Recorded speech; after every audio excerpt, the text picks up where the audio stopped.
For the astute amongst you, you will notice a slight difference in the title.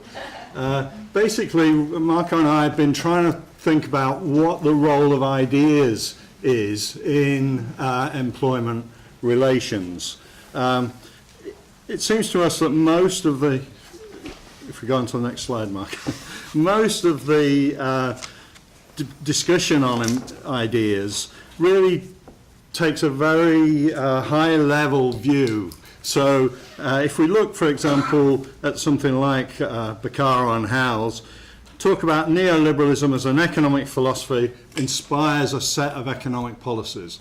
And Greer and Dolgast in another discussion also talk about they almost take for granted this background of neoliberal ideas as being dominant. And that, in a sense, comes back to some of the stuff in constructivist analysis, constructivist institutionalism, which is trying to get at the unquestioned assumptions that lie behind a lot of policy. But in our view, and I think this is relevant to the whole discussion about institutional experimentation, this is the steps between a sort of broad neoliberal discourse and the development of specific ideas about what that is going to mean in practice in different contexts has not really been evaluated or considered. So moving on to the next slide.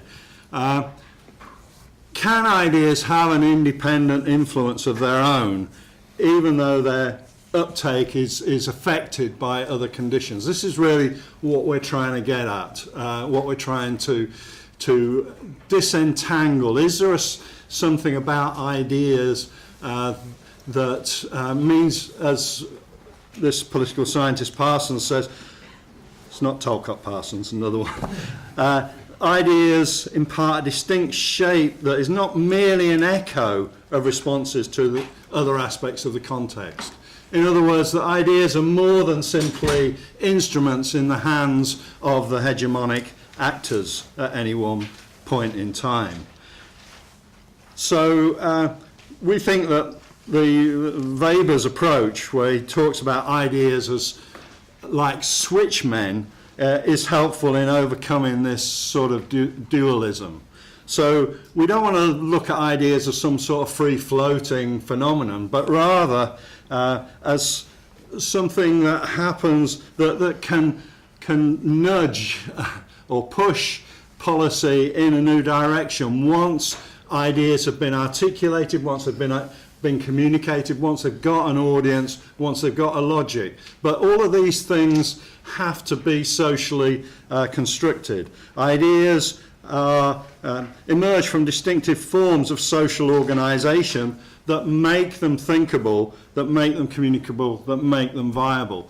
And that social organisation, as any good institutionalist would immediately realise, means that we have to look at the national institutional context, because the formation of ideas and the role, the way in which they get formulated and communicated is very different, and therefore the effectiveness of ideas is very different. And that's why we've chosen to take the example of Germany and the US and the labour market policy changes that have occurred in these countries.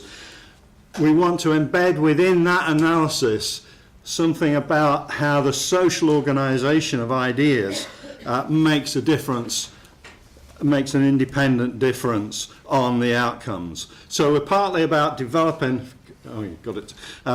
developing an understanding that can be taken to different contexts about the social organisation of ideas.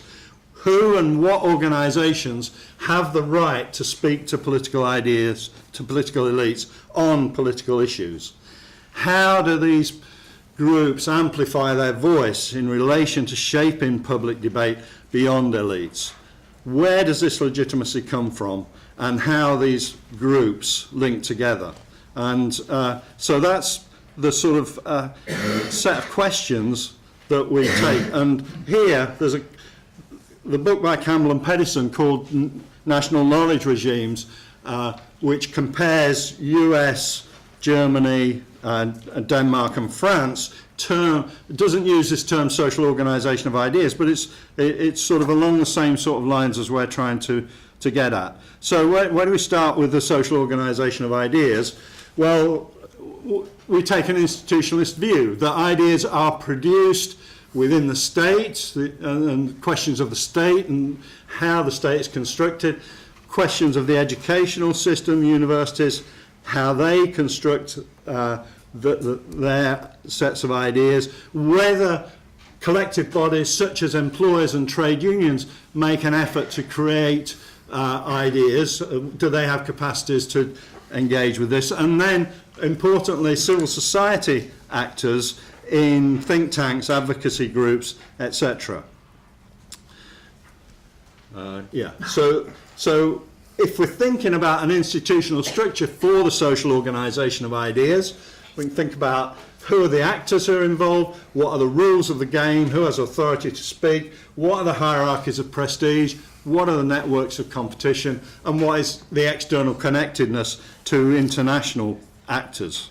So this is the sort of frame that we're getting at, and start to probably consider how this is going to move. So ideas are constructed then within this sphere, but they have to have viability. And there are two elements to this that we think are important. One is viability of ideas to travel into the policy-making sphere, and here we follow Peter Hall's analysis of viability in three different ways: economic, administrative and political.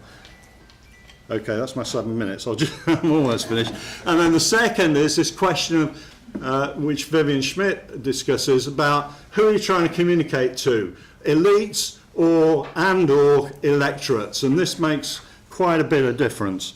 I think I've got one more just quick one. So the summary model then is that we can think about how a national institutional structure shapes a social organisation of ideas. Now, we're not entirely methodologically nationalist. International networks are clearly important, but we won't say much about that today. But then how these social organisation of ideas move into and make and are viable and communicate into the policy-making sphere. And so that brings us on to the two cases that Marco will explain about Germany and the US. Okay. So what we start with here is really with trying to move from the more general theoretical framework to move it to a more specific empirical application. And if we look then at the social organization of ideas, we see important differences.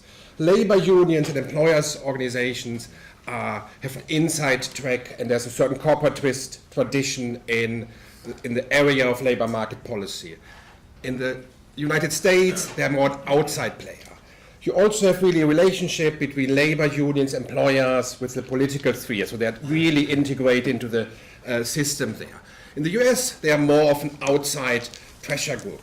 If you look at the research organizations and research institutes, mostly public and semi-public organization, while in the United States you have think tanks, extremely well-funded think tanks pushing an agenda.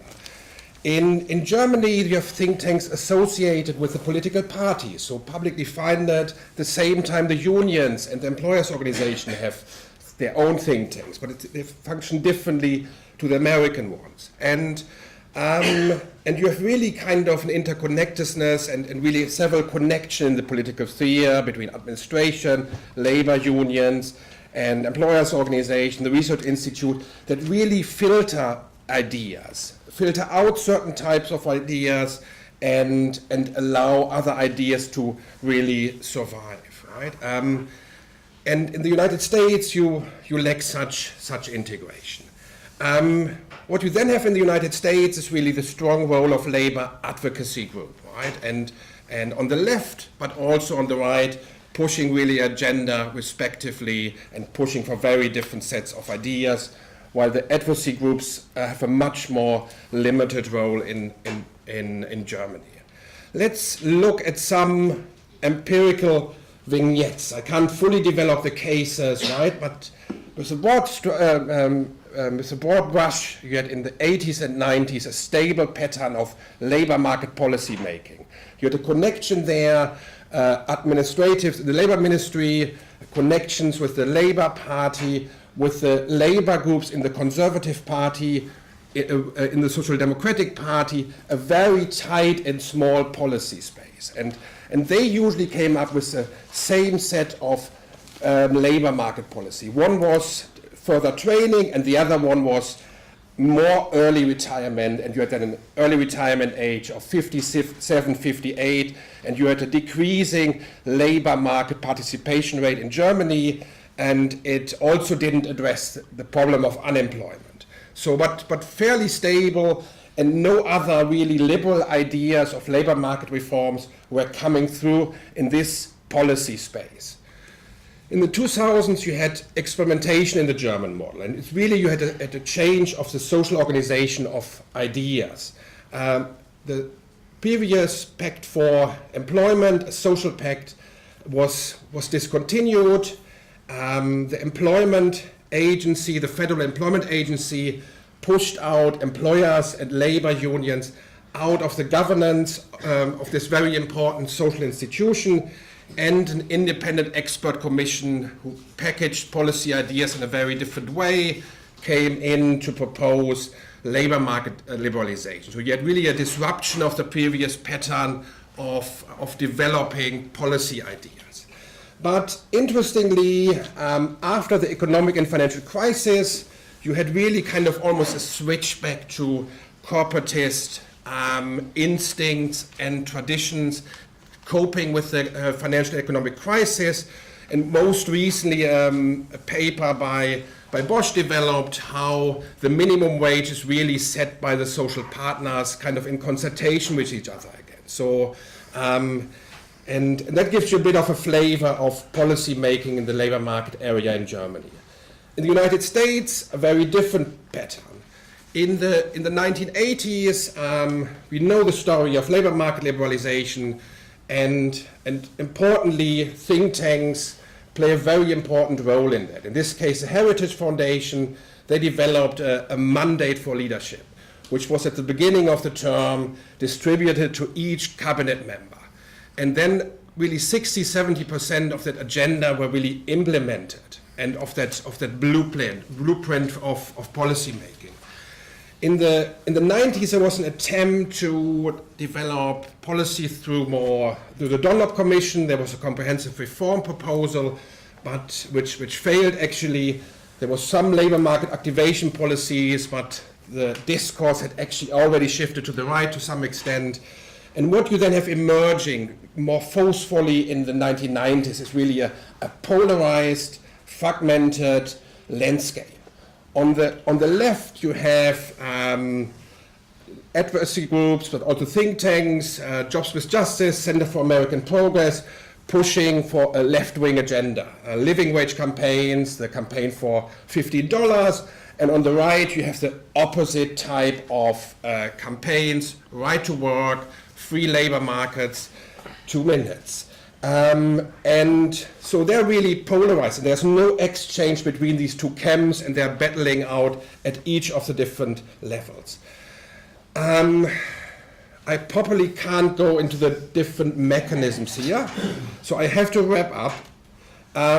So in terms of the relevance of the social organizations of ideas, it goes beyond previous accounts, beyond the previous actors, and we also include think tanks and advocacy groups. So we focus here really on the emergence, on the production and filtering of policy ideas.